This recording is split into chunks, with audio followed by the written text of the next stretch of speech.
Annie, you know, I don't know. What kind of greeting is that? I don't know. She's laughing. Of course, I laugh. Yes. I mean, the justification she's giving for her loss. What justification? She asked me questions and I'm answering. She ranted down, shifting blame from the government that she's a part of to the poor party. This is a party that went for elections, executives who were chosen no less than 2-3 years ago. Akufo-Addo, including she herself, have been in office since 2017. What could these poor party agents, party executives do to salvage a dead situation? We're talking about a government that for 8 years, not on 4, on 8, because Akufo-Addo has been in government as president for 8 years, sworn in 2 terms. A government that campaigned on pledges. I pledge to you that when I come, every constituency will have a factory. Every district will have a factory. I pledge to you that when I come, I will do your roads. I pledge to you that when I come, unemployment will be a thing of the past. I pledge to you that when I come, this economy that is exchanging $1 for 3.9 and used to exchange for 1.1, I will make it better. I pledge to you. And none of those pledges materialize. If you come to my region, Central Region, we do not have 22, we have 22 districts, even referencing metropolitan municipal as districts. Yeah. We have 22. Now, do we have 22 factories? We don't. From the top of my head, if I can recall, I think they just did about 7, of which about 5 of them are struggling. The other 2 built from scratch or PPP? Built from scratch, but 5 of them are struggling. 5 of them couldn't even take off. I don't want to go into reasons why they couldn't take off because that's for another conversation. Then you came and promised us that you're going to give us roads. Our major highway that connects Kaswa to Komenda to Sekendi. Look at the state it's in. From Kaswa to Winneba. You say you are constructing this. You told us that you finish the road in 8 months. It's close to a year, if not more. And every day, all we see you doing is packing and watering the soil. Where's the roads? Our major roads connecting major cities in the region are in dilapidated form. Some of them are just unmotorable, especially when it rains. And for a region that is predominantly agrarian in the hinterlands, road infrastructure is of utmost importance to why we choose government. When Bawumia was campaigning, and yes, I must give some credit to Dr. Bawumia for the effort he put in, roaming all over the place, trying to salvage a dead situation. There was no magic wand that was going to save the NPP's defeat. The NPP's defeat started in 2020, even prior to the election. That was when we saw the drop from their 900,000 margin to almost 500,000. It got worse in 2021 because by that time, the general mood of the economy was taking a downturn, whether from external factors or from whatever factors. The fact of the matter remains that we wouldn't have suffered such hefty blows if our fundamentals were strong. And that is a given. As much as you want us to blame COVID and we should blame Russia, Ukraine, the question is, what did you do in-house as a country to offer buffers to the economy? And we had done so many things, cosmetic solutions to problems that we really have to address. And we always have to, there's this thing that they say,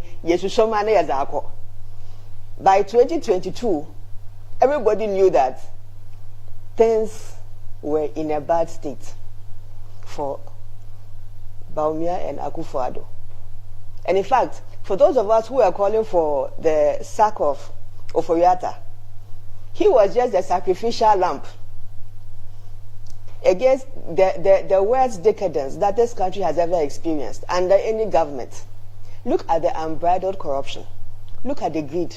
Sometimes I used to sit back and I watch. Ofori-Atta was a sacrificial lamb. Yes. How do you say because that? If, in actual fact, he had to be offered to be taken out to save Akufo-Addo himself. But Akufo-Addo was the person who was given the mandate. No, but those who were, in the party, knowing the nooks and crannies of everything that happens in the party, they were well informed that Ken Ofori-Atta was the one making major decisions. Where we sat here and discussed how Ghana had gone for loans and his company was benefiting from the loans. And you wouldn't listen to anyone. You wouldn't pay. Yes. I agree to that argument. But the mandate of the people was given to only one man, Akufo-Addo. And it was Akufo-Addo who gave that responsibility to Ken Ofori-Atta. So whatever decisions Ken Ofori-Atta took, he took those decisions on behalf of Akufo-Addo. If Akufo-Addo had not given permission to Ofori-Atta to do the things he was doing, there's no Ofori-Atta could have taken those decisions.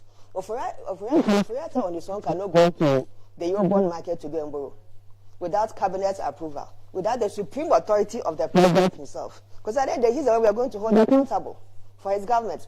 When we're talking about administrations, we don't go and talk about Akufo-Addo and his finance minister.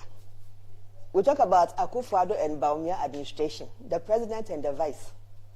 So if you give people unfettered powers, uncontrollably as a government, to do whatever it is that they choose to do, anyway, it is you. But why is Gabi crying?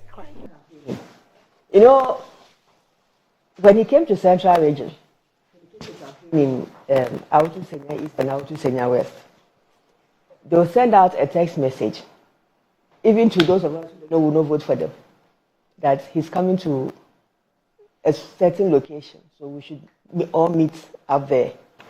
I think it was a bulk message delivery. Yes, because I even to everybody in the constituency when he's coming there. But when you saw the number of buses that were conveying people, you realize that there was some optics that was being played to create an impression that they had the numbers. And there's something about political activism in an election year when your government has not delivered. You see, the activism, sometimes I think that there has to be some energy or some spirit that moves us to do the kind of things that we do sometimes. For the campaign, because of the adrenaline and the excitement and the fact that you are part of a collective something, you feel very drawn and driven and full of energy to participate.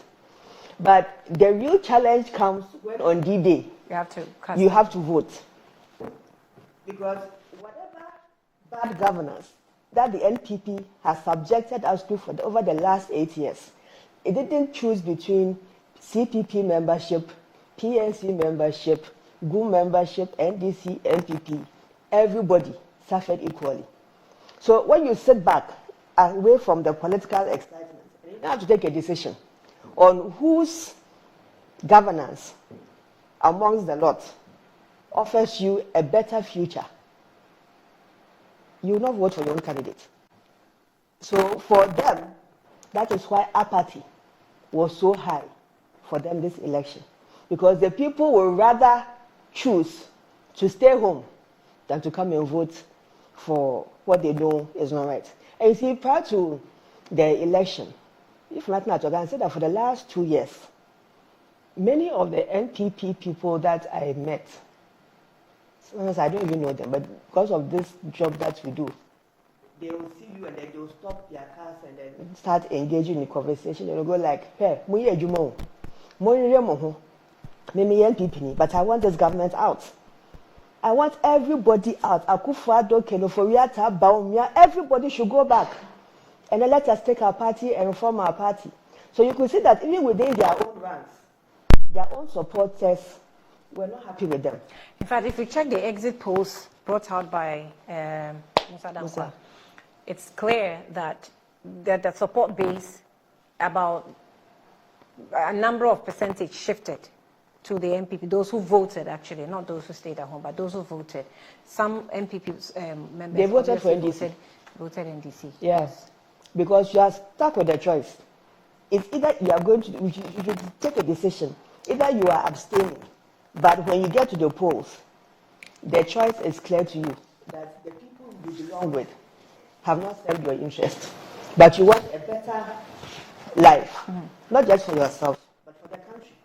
And so definitely you will vote skirt and blouse or give your vote to someone else. And for any party, any incumbent party in government, your biggest challenge is not the opposition who's fighting you. Your biggest challenge is the apathy within your own ranks. Because they are the same people who have to go and work the grounds for you. Now, if they are disenchanted, they themselves are not convinced that you are the person to be brought back, how can they go and convince anybody? What are they going to say? So they go on the grounds to start talking, and you see that they've turned the whole campaign messages into unnecessary stuff. So it was evident from way back that the NPP was a goner.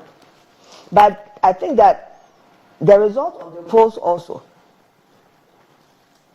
has shown one thing.